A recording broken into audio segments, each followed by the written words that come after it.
Life at my new school felt like heaven compared to what I had left behind.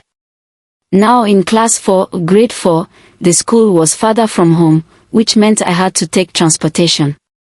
This distance, and the time it kept me away from my grandma's strict rules, was the part that excited me the most. I made many friends, but the one I grew closest to was a boy in my class named Isaac. We bonded quickly, partly because his older brother was in the same grade as my sister Ella, who was in JHS 2 in grade 8. During break times, Isaac and I would head to our siblings' classroom to get money from them. Isaac's brother, however, wasn't someone I liked. He would always tease me for my tiny voice whenever I stepped into their class. To avoid his taunts, I would wait outside while Isaac went in to collect the money from Ella for me. It was a simple routine that worked for us.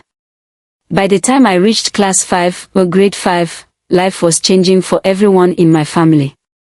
Gifty, the oldest of the three of us, had gone off to university in the capital city. Ella, my second oldest sister, was in her final year of junior high and preparing to go to SHS high school. But for me, class 5 was the beginning of chaos in my life. I had always struggled with science, but it wasn't just the subject, it was the teacher. When my science teacher first started teaching us, everything seemed fine. If we didn't get a question right, he punished us equally, giving everyone the same number of canes. But 3 months into the term, things began to change. It started small, like when I greeted him outside class and he didn't respond. I brushed it off, thinking he probably didn't hear me. But then, in class, if everyone got 3 strokes of the cane for a wrong answer, I would get 4.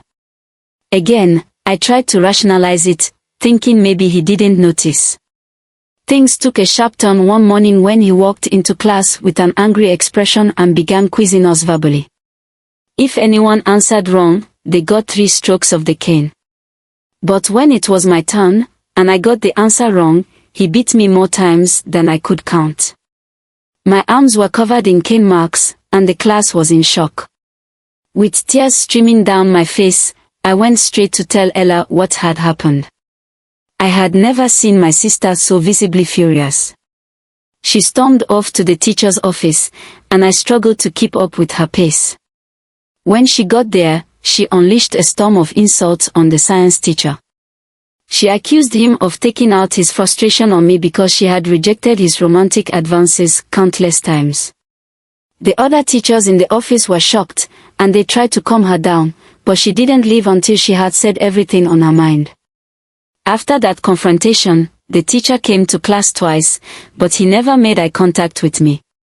Not long after, I heard that he had been transferred to another school.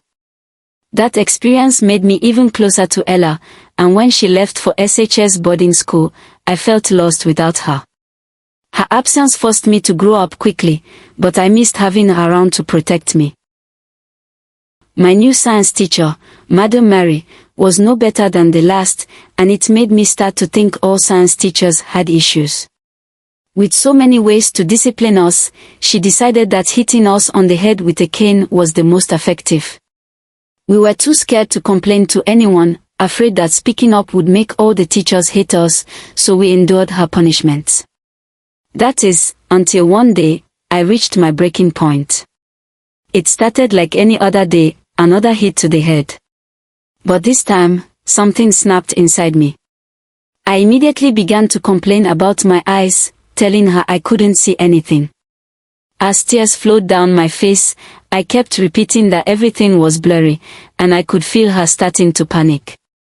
Desperate, she grabbed a bottle of water and told me to wash my face, but no matter how much I splashed the water, I insisted that I still couldn't see.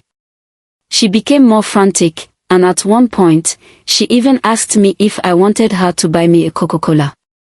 I really wanted to nod yes, but I knew it was a trick to see if I was lying. So, painfully, I rejected the offer, which seemed to scare her even more. A girl who lived close to my house offered to take me home. Looking back on it now as an adult, I realized just how careless the whole situation was. Instead of calling my mom, they simply sent me home with another student, with no real concern for what might have been a serious injury. I kept up the act, pretending I could barely see, though my vision was just a little blurry. Luckily, it was a Friday, so I had the weekend to recover. By Monday, I returned to school, claiming that I had visited the hospital and could see again.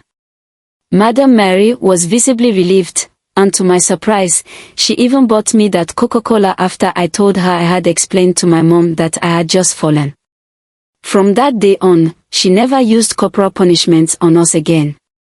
Class 6, Grade 6, was a much smoother experience than the chaos of Class 5. I wrote my final primary school exams, and I remember walking home afterward, feeling excited and happy. I couldn't wait to finally be a senior in junior high school. It felt like a new chapter was about to begin.